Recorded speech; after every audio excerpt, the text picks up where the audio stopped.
बच्चों, आपका आज की क्लास में स्वागत है। बच्चों, आज हम पढ़ेंगे खेती के प्रकार एवं प्रणाली। खेती के प्रकार कितने होती हैं, प्रणालियाँ कितनी होती हैं, इन सभी के बारे में हम आज अध्ययन करेंगे, उनका विषय से पढ़ेंगे। हम सबसे पहले देख रहे हैं खेती के प्रकार। खेती के प्रकार में उसकी परिभाषा देखते हैं क्या है।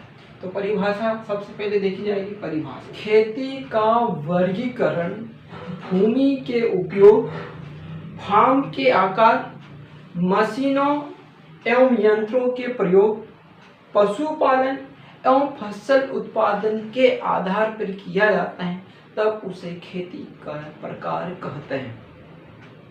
और खेती के 6 प्रकार होते हैं, 6 प्रकारों में से बांटा गया है। आप देख रहे हो इसमें कहे क्या रही परिभाषा। तो जो वर्गीकरण, खेती का जो वर्गीकरण किया जा रहा है वो भूमि के उपयोग के आधार पर किया जा रहा है। भूमि के उपयोग किस काम में किया जा रहा है? भूमि का उपयोग हो सके पशुपालन में किया जा रहा है, भूमि को डेयरी बनाने के लिए किया जा रहा है, या भूमि का उपयोग मछली पालन के लिए, या वहाँ पर फल फ्रूट वाली या बागान लगाया जा रहा है, उसके आधार पर किया जा रहा है, तब उसके भूमि का उपयोग बोले। कौन से इसमें भूमि का उपयोग करें? फार्म के आकार पर। तो खेत जो होते हैं, जो भूमि होती है, इसमें फार्म बनाए जाते हैं। उस फार्म के आकार पर, ये फार्म हो गया, एक फार्म ये हो गया, इसका आकार इतना, एक फार्म इस आकार का भी हो सकता है और एक फार्म इस आकार का भी हो सकता है। इन फार्म का जो आकार होता है वह कार्य के आधार पर, खेती कौन सी खेती कर रहे हैं उसके अंतर्गत इन फार्म का भी आकार महत्व होता है। इनके आधार पर भी खेती का वर्गीकरण कर दिया जाता है। मशीनों और यंत्रों के प्रयोग के आधार तो खेती करते हैं, तो खेती में बहुत सारी मशीनों और यंत्रों का प्रयोग किया जाता है। खेती के अलग अलग तरीके होते हैं, सभी में मशीनों का भी अलग अलग इस्तेमाल किया जाता है। उनके आधार पर भी इनको क्या कर देते हैं, वर्गीकृत कर देते हैं। जैसे सीडील हो गई, बीज की बुआई करने वाली मशीन हो गई, चारा काटने वाली मशीन होती है, रोटावेटर होता है, बहुत सारे ऐसी होती है मशीनें जिनका यंत्रों का प्रयोग किया जाता है। मछली पालन में भी यूज किया जाता है, पशुपालन में भी बहुत सारी मशीनों का यूज किया जाता है, उनके आधार पर भी किया जाता है। पशुपालन तो खेती को वर्गीकरण पशुपालन के आधार पर भी करते हैं। आपने देखा कि पशुपालन में मछली पालन भी आ जाता है, बकरी पालन भी आता है, भेड़ पालन भी आता है, सुअर पालन भी आता है, गाय भैंस के पालन का भी आता है, उन सभी को पाला जाता है। तो उसके आधार पर भी खेती का वर्गीकरण किया जाता है। फसलों के उत्पादन के आधार पर, तो फसल जो होती है उनके उत्पादन के आधार पर भी क्या कर जाता है, खेती का वर्गीकरण करते हैं, और इसी को हम क्या बोलते हैं, खेती के प्रकार कहते हैं। खेती के जो प्रकार होते हैं वह 6 प्रकार होते हैं। खेती को क्या करते हैं, 6 प्रकारों में विभाजित किया गया है। कितने वर्गों में? खेती को 6 प्रकारों में विभाजित किया गया है, जिनके 6 जो प्रकार हैं उनको हम अब आगे की ओर देखते हैं। बच्चों, खेती के 6 प्रकार होते हैं। हमने देखा था कि खेती कितने प्रकार की होती है। खेती जो होती है उसको 6 प्रकार होते हैं। खेती कितने? 6 प्रकार होते हैं, जो कि पहला प्रकार है सामान्य खेती, जिसको बोलते हैं ऑर्डिनरी फार्मिंग। क्या कहते हैं? Ordinary farming. खेती का दूसरा प्रकार है विशिष्ट खेती, जिसे बोलते हैं स्पेशलाइज्ड फार्मिंग। क्या कहा जाता है? स्पेशलाइज्ड फार्मिंग, विशिष्ट खेती। खेती का तीसरा प्रकार है शुष्क खेती, जिसे कहते हैं ड्राई फार्मिंग। क्या कहते हैं? Dry farming. खेती का चौथा प्रकार है मिश्रित खेती। कौन सा प्रकार है? चौथा प्रकार, जिसे बोलते हैं मिश्रित। ये पहला हो गया, ये दूसरा, तीसरा, चौथी जो खेती है मिश्रित खेती, जिसे बोलते हैं मिक्स्ड फार्मिंग। पांचवी खेती जो है वो सिंचित खेती। क्या है? सिंचित खेती, जिसे बोलते हैं इरिगेटेड फार्मिंग। छठी जो खेती है उसको बोलते हैं रेंचिंग खेती, जिसे बोलते हैं रेंचिंग फार्मिंग। तो खेती के 6 प्रकार हैं, उन 6 प्रकारों में खेती को वर्गीकृत किया गया है। इनमें जो कार्य किए जा रहे हैं उनके आधार पर ये सभी के सभी आप देखेंगे हम कि इन सभी में के खेती जो की जा रही है, उस खेती करने का जो तरीका उनमें सब क्या होगा, अलग अलग है। इसलिए इसे खेती के 6 प्रकारों में इसको क्या कर रहा है, बांट दिया गया है। खेत को 6 कितने खेती के तरीके कितने, खेती के वर्गीकरण 6 इसमें वर्गीकृत किया गया है, अलग अलग। ठीक है, तो हम आगे देखते हैं इसका खेती के प्रकार में इन सभी को एक एक करके अब हम देखेंगे। सबसे पहले जो देखेंगे हम सामान्य खेती। सामान्य खेती किसे कहते हैं? बच्चों, खेती के प्रकार में खेती के प्रकार में सबसे पहला जो प्रकार है वो सामान्य खेती है। सामान्य खेती, ऑर्डिनरी फार्मिंग, इसकी परिभाषा है जब किसी फार्म का संगठन कई वस्तु पदार्थों के उत्पादन के लिए होता है और प्रत्येक पदार्थ किसी न किसी रूप में आय का साधन होता है तो उसे सामान्य कहते हैं। अब देखिए क्या है, फार्म का संगठन बोला क्या, फार्म का संगठन क्या है, फार्म का संगठन है और फार्म के संगठन में क्या आ जाता है, भूमि आ जाती है, किसान भी शामिल कर लेंगे, सिंचाई के साधन भी आ जाएंगे, मशीन भी आ जाएगा, यंत्र भी आ जाएगा, भवन भी आ जाएगा किसान के साधन में, और पूंजी भी आ जाएगी। क्या आ जाएगी, पूंजी यानी पैसा भी होता है। अब ये सभी के सभी क्या है, फार्म का संगठन कहलाता है। और ये फार्म का संगठन है क्या, फार्म का संगठन पदार्थों के उत्पादन के लिए होता है। ये जो संगठन होता है, संगठन हाँ क्या होता है, पदार्थों के उत्पादन के लिए। तो क्या करें, पदार्थों के उत्पादन के लिए होता है। पदार्थों के उत्पादन यानी कि फसल उत्पादन, मुर्गी पालन, पशुपालन, या पशुपालन से क्या प्राप्त होगा, दूध का उत्पादन होगा, सब्जी का उत्पादन भी करेगा।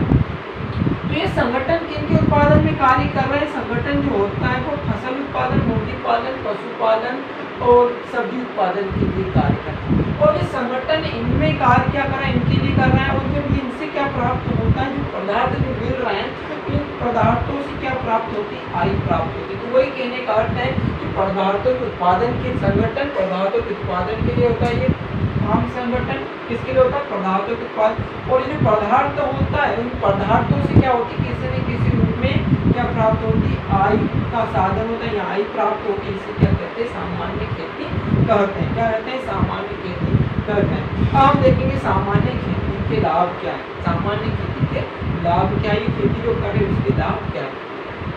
देखिए सामान्य खेती के लाभ क्या, सामान्य खेती जो कर रहे हैं उसमें किसान सभी वस्तुओं का क्या कर रहा है, पदार्थों का उत्पादन कर रहा है, बस फसल उत्पादन भी कर रहा है, मुर्गी को भी रख रहा है, गाय भैंस बकरी पालन भी कर रहा है, और क्या कर रहे हैं, सब्जी उत्पादन भी कर रहे हैं। इन सभी को एक साथ में करना है, तब उनका करने से लाभ क्या है।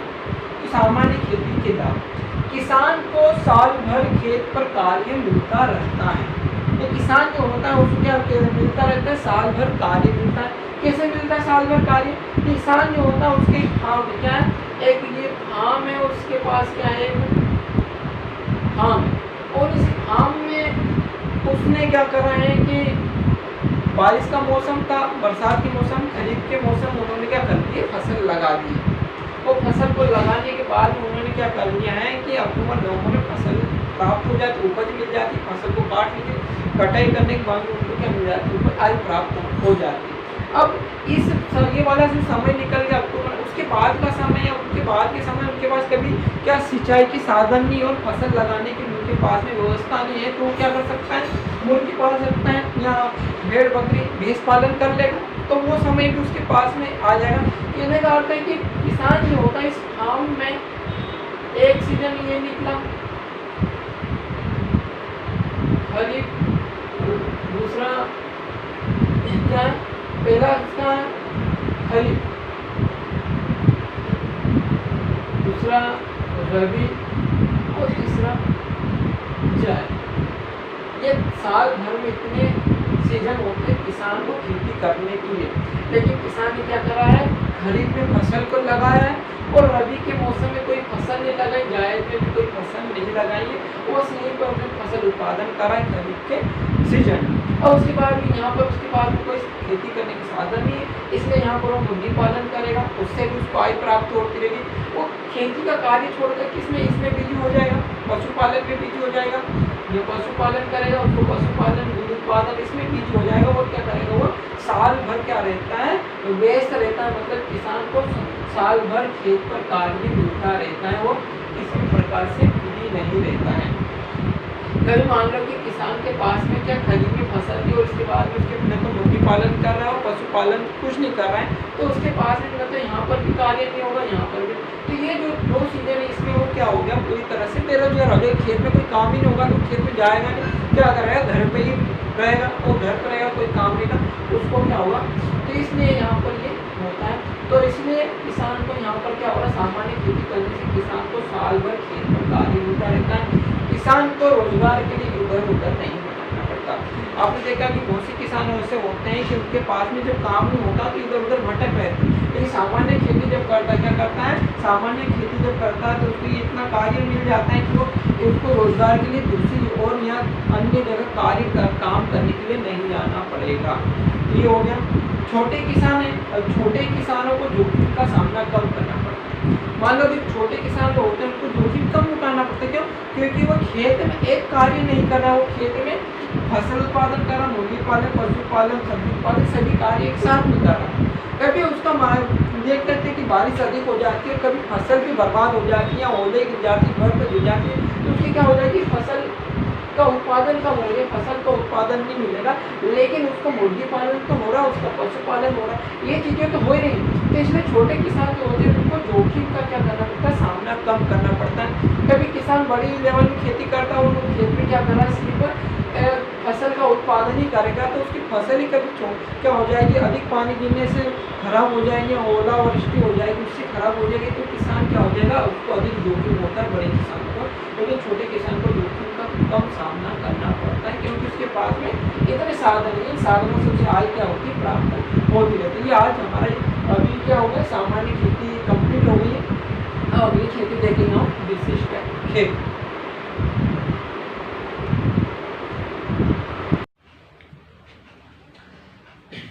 बच्चों अब हम देखेंगे विशिष्ट खेती। क्या देखेंगे, विशिष्ट खेती, जिसे स्पेशलाइज्ड फार्मिंग कहते हैं। क्या कहते हैं, स्पेशलाइज्ड फार्मिंग, विशिष्ट खेती। इस खेती में क्या हो रहा है, अब देखते हैं हम कि जब किसी फार्म की कुल वार्षिक आय का 50% या 50% से अधिक भाग किसी एक फसल से प्राप्त होता है, तब इसे विशिष्ट खेती कहते हैं।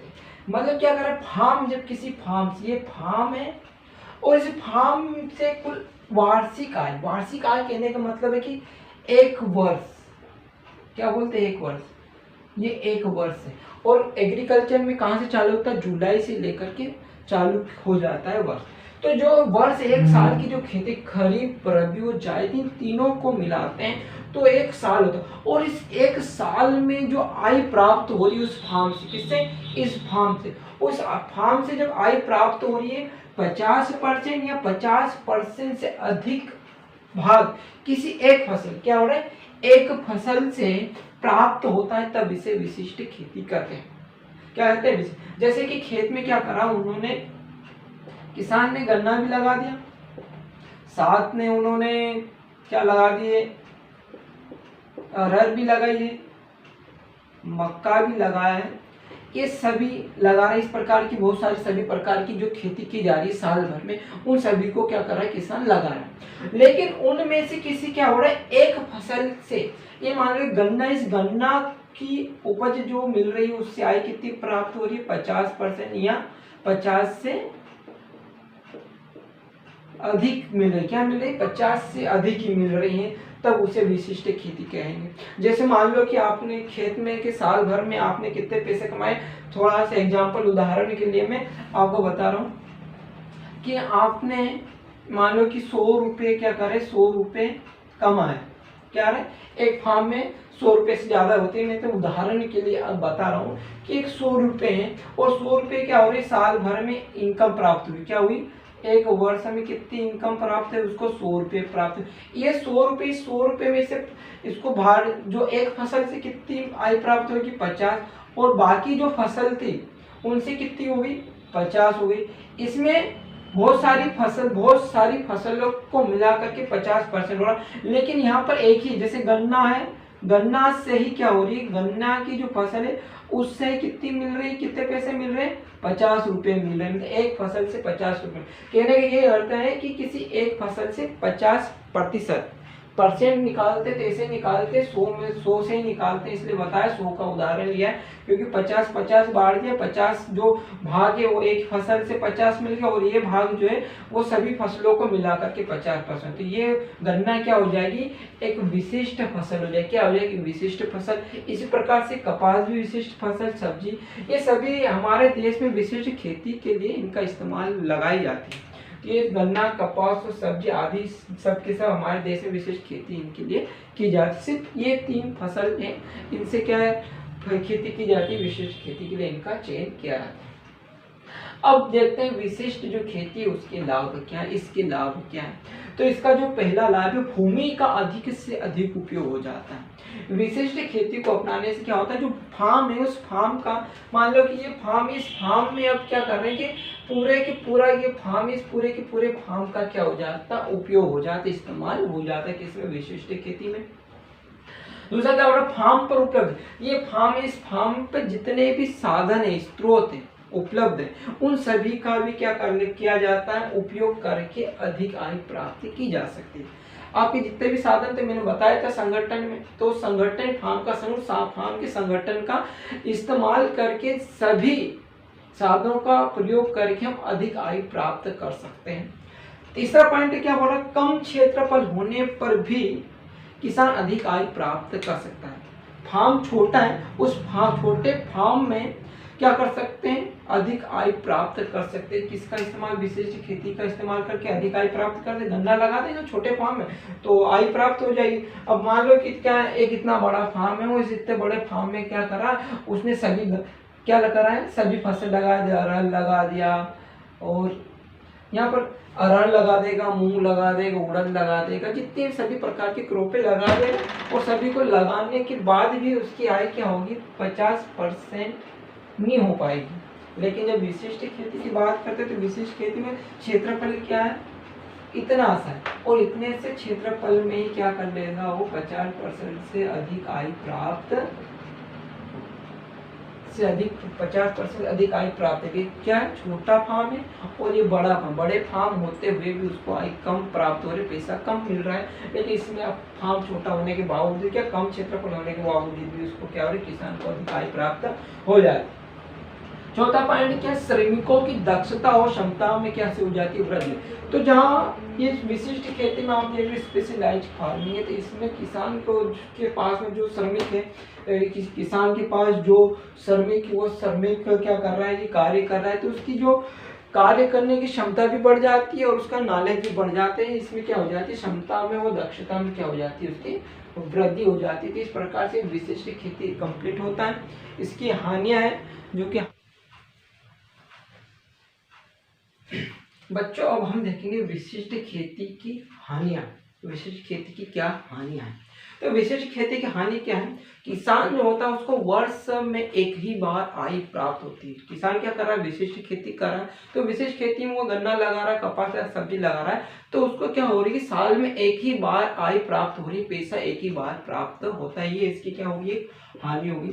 दूसरी हानि क्या है, भूमि की उर्वरा शक्ति की बात करते हैं, तो भूमि की उर्वरा शक्ति लंबे समय तक बनाकर नहीं रखा जा सकता। किसान क्या होता है, भूमि जो होती है उसकी उर्वरा शक्ति को बनाना रहता है, लेकिन इसमें नहीं बना रखा जा सकता है। क्यों नहीं रहती उर्वरा शक्ति लंबे समय तक बनाकर, क्योंकि खेत में फसल चक्र का इस्तेमाल नहीं हो पाता, क्योंकि वहां पर एक ही फसल का लगाने से फसल चक्र नहीं प्रयोग में आ रहा, उसकी वजह से भी उर्वरा शक्ति क्या होती है, कम हो जाती है, वह बढ़ नहीं पाती। तीसरा है, फार्म पर उपलब्ध सभी संसाधनों का उपयोग नहीं हो पाता है। फार्म है, अब फार्म में देखा है कि फार्म में सभी संसाधन है, उन सभी संसाधनों का उपयोग नहीं हो पाता, क्योंकि विशिष्ट खेती और विशिष्ट खेती में एक क्रॉप को ज्यादा दिया जा रहा है महत्व, और उस महत्व का फसल में सभी संसाधनों का उपयोग नहीं हो पाता। उस संसाधन जो होते हैं उन संसाधनों का उपयोग न होने के कारण फार्म क्या हो जाता है, उसमें वह खराब भी हो सकते हैं। संसाधन जो रहते हैं, यंत्र है जो, उनको भी खराब होने के चांस बनते हैं। तो ये विशिष्ट खेती है। विशिष्ट खेती में अपन ने हानियां देखी है, ठीक है।